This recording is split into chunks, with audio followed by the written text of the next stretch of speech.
are back once again here on the Cowboys Report. The fallout from the Micah Parsons trade request continues. Would the Cowboys actually consider granting the trade request? I know that the Cowboys said they would decline comment. We'll hear from Brian Schottenheimer later on Saturday since someone's going to have to answer questions. I kind of feel bad for Schotty on that front. I have my doubts that they would for a variety of reasons we will get into. But if they would, what teams make sense as destinations? And what is the Micah Parsons trade value? Like, what could you get back for him as the negotiations take, or lack of negotiations, take a disappointing turn? Now, if you just want the Cowboys to pay Micah Parsons, as we have said for a year at this point, then like the video. The Cowboys have made a mistake with their negotiation process. They're going to cost themselves money in the end, hurt the team in the process. If you just want the Cowboys to stop being stupid and pay Micah, show it by liking today's video. Before we get into this, I am still not convinced this actually ends up leading to a trade of Micah Parsons by the Dallas Cowboys. I don't even know if deep down that's truly what Micah Parsons wants, or if this is just playing the game of Cowboys contract extensions, which is stupid that we're in this spot. Despite the weird actions, I don't think Dallas actually wants to trade Micah. The door's open, though. Now it is. You take these steps, it opens up avenues that you hadn't really wanted to believe previously. History does tell us that these don't actually usually result in trades. There are exceptions. We'll see what happens with Terry McLaurin. Trey Hendrickson, not that dissimilar of a front organization. He asked for a trade twice, actually. Didn't get it the first time. Don't think he's going to get it the second time. Think he gets paid in some capacity.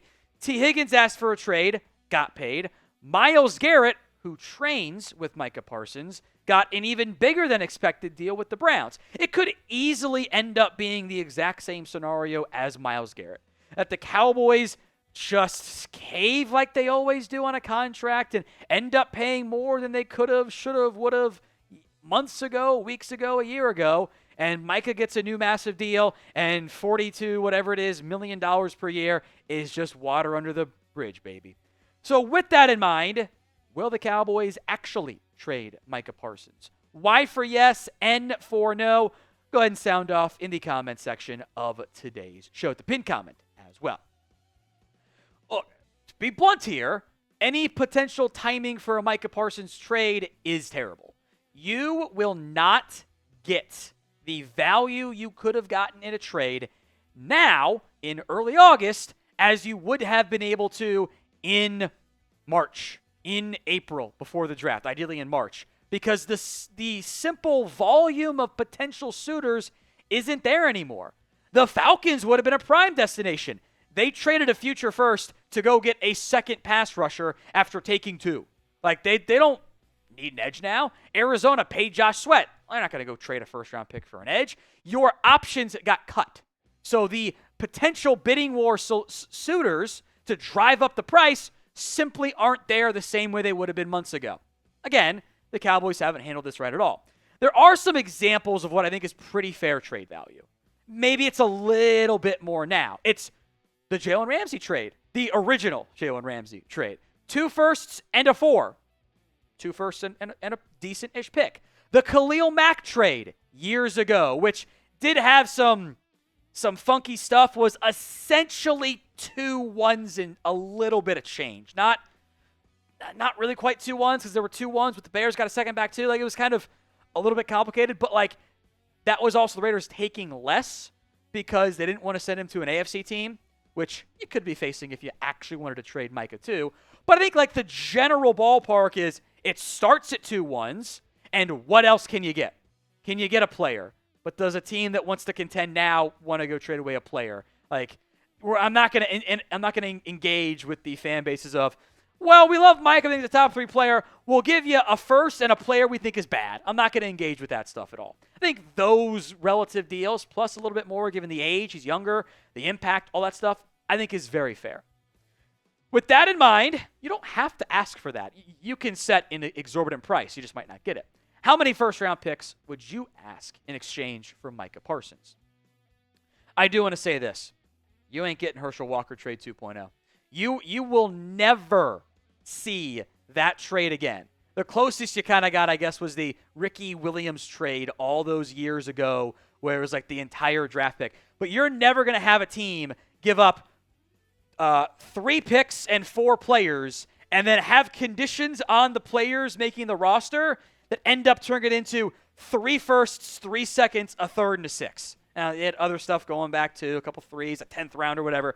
You're never going to have the Herschel Walker trade package again. It's not going to happen.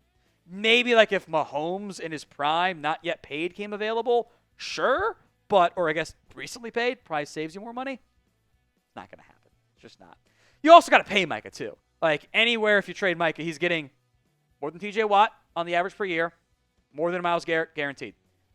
We've known it for months. Like, that's always going to be the path here. So coming up next, who could trade for Micah? Now, there are some teams that you can target if you wanted to go down this path. Again, I don't think it happens, but have to have the conversation now. We will keep you covered on the Micah saga. You know, we've got the Micah pool. Venmo me $5 at what going down if you want in. We've got updates for you. Hit that sub button, youtube.com/@CowboysTV. So the Micah trade odds, and I think this is like a good example of things are kind of silly. The Raiders are number 1 at plus 500. No, they're not. Christian Wilkins' agent is David Mulugeta. That's kind of in a bad spot when they just voided his client's guarantees. The Pittsburgh Steelers literally just paid TJ Watt. Does not make any sense. The Jets have 2 first-round picks. Edge just paid 2 guys. Indy maybe makes some sense. Green Bay, L.A., Seattle have some decent teams in there. I've got a different list of 6. I do want to say, thirsty Eagles fans, thirsty Commanders fans. I don't think there are any thirsty Giants fans. I think they've got Abdul Carter. They're fine, and Brian Burns. That ain't happening.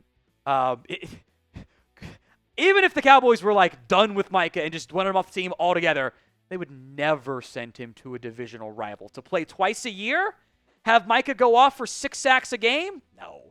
They would take significantly less, even if the Eagles had the best offer or the Commanders had the best offer. That's just not going to happen. So some trade destinations, kind of 6-1. How about the Detroit Lions? They need another edge opposite Aiden Hutchinson. They're 6 and only 6 because the money's kind of an issue.